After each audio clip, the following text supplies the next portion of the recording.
And welcome back to my vlog. Back from the little diversion there of Neville to essays on the Constitution of the United States. And we're taking up now the letters of Agrippa accredited to James Winthrop.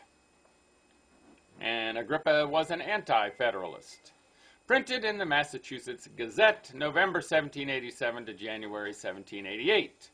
Note: the letters of Agrippa were the ablest anti-federal publications printed in Massachusetts and showed especial ability in arguing the dangers and defects of a plan of government which was both so peculiarly needed and so specially advantageous to the state of Massachusetts that its adoption was only endangered by certain questions of local politics which could not even enter into the discussion. They were noticed, or replied to, in the Massachusetts Gazette, December 21, 1787, by Charles James Fox, December 28, 1787, and January 4, 1788, by Kempis O'Flanagan, January 22nd and 25th, 1788, by Junius, and in the letters of Cassius printed in this volume, where he did a lot of name-calling. That's my aside. At the time of publication, they were accredited to the pen of James Winthrop of Cambridge, and he was repeatedly attacked as the author without denying it, while his supposed authorship and general opposition to the Constitution contributed to his defeat his election by Cambridge to the Massachusetts Convention for considering the proposed government, receiving only one vote in the whole town. Probably his. On the contrary, the writer in his 10th letter states that the surmises as to the authorship are not correct, and in the Massachusetts Gazette of December 21st, 1787, the following appeared. I feel myself greatly hurt at the liberties lately taken by certain scribblers with the characters of the Honorable E. Gerry and James Winthrop, Esquire of Cambridge, two gentlemen no less distinguished for their honesty, patriotism, and extensive abilities than a Washington or a Franklin. In regard to J. Winthrop, Esquire, of said Cambridge, it has been insinuated that that gentleman is the author of the pieces in the Massachusetts Gazette, signed Agrippa. But every one who can boast the pleasure of his acquaintance must know that insinuation is grounded on falsehood. The heterogeneous compound of nonsense and absurdity with which the compositions of Agrippa are so replete are certainly not the productions of a man so celebrated for his superior knowledge and understanding. In short, Mr. Printer, I hope you and your brother typographers will be very careful how you are guilty of exposing such exalted characters in future. Ocrico. On to Agrippa 1. So this will be a little longer than my usual vlog. Not by much. The Massachusetts Gazette, number 385, Friday, November 23rd, 1787. For the Massachusetts Gazette, to the people. Many inconveniences and difficulties in the new plan of government have been mentioned by different writers on that subject. Mr. Gerry has given the public his objections against it with a manly freedom. The seceding members from the Pennsylvania Assembly also published theirs. Various anonymous writers have mentioned reasons of great weight. Among the many objections have been stated the unlimited right of taxation, a standing army, an inadequate representation of the people, a right to destroy the Constitution of the separate states, and all the barriers that have been set up in defense of liberty, the right to try causes between private persons in many cases without a jury, without trying in the vicinity of either party, and without any limitation of the value which is to be tried. To none of these or any other objections has any answer been given, but such as have acknowledged the truth of the objection while they insulted the objector. This conduct has much the appearance of trying to force a general sentiment upon the people. The idea of promoting the happiness of the people by opposing all their habits of business and by subverting the laws to which they are habituated appears to me to be at least a mistaken proceeding.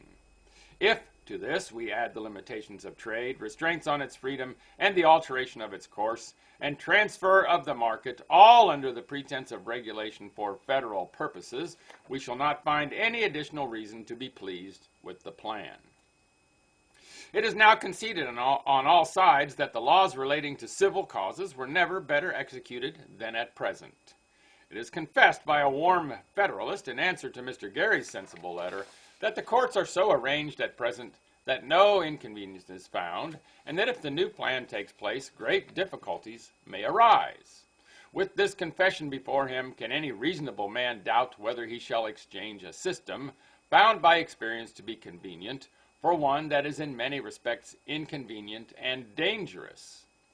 The expense of the new plan is terrifying, if there was no other objection, but they are multiplied. Let us consider that of the representation.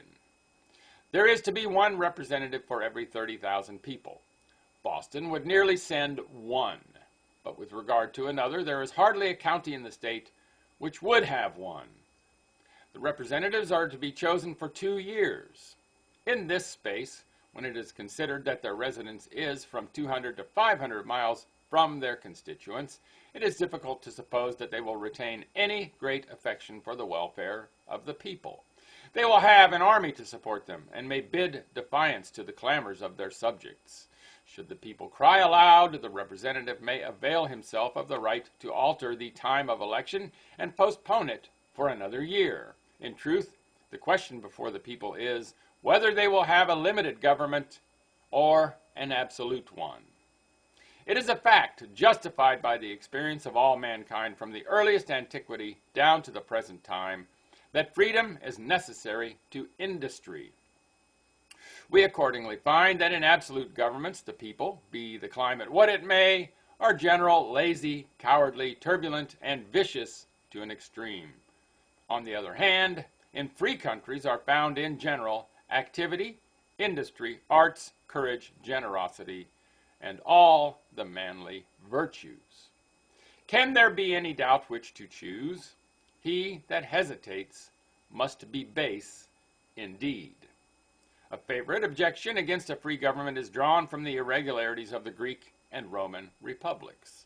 But it is to be considered that war was the employment which they considered as most becoming free men.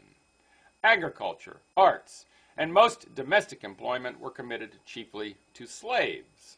But Carthage, the great commercial republic of antiquity, though resembling Rome in the form of its government and her rival for power, retained her freedom longer than Rome, and was never disturbed by sedition during the long period of her duration. This is a striking proof that the fault of the Greek and Roman republics was not owing to the form of their government, and that the spirit of commerce is the great bond of union among citizens. This furnishes employment for their activity, supplies their mutual wants, defends the rights of property, and, producing reciprocal dependencies, renders the whole system harmonious and energetic. Our great object, therefore, ought to be to encourage this spirit. If we examine the present state of the world, we shall find that most of the business is done in the freest states, and that industry decreases in proportion to the rigor of government. Agrippa. We're still not in possession of the knowledge from that lesson. Make it a great day, and bye for now.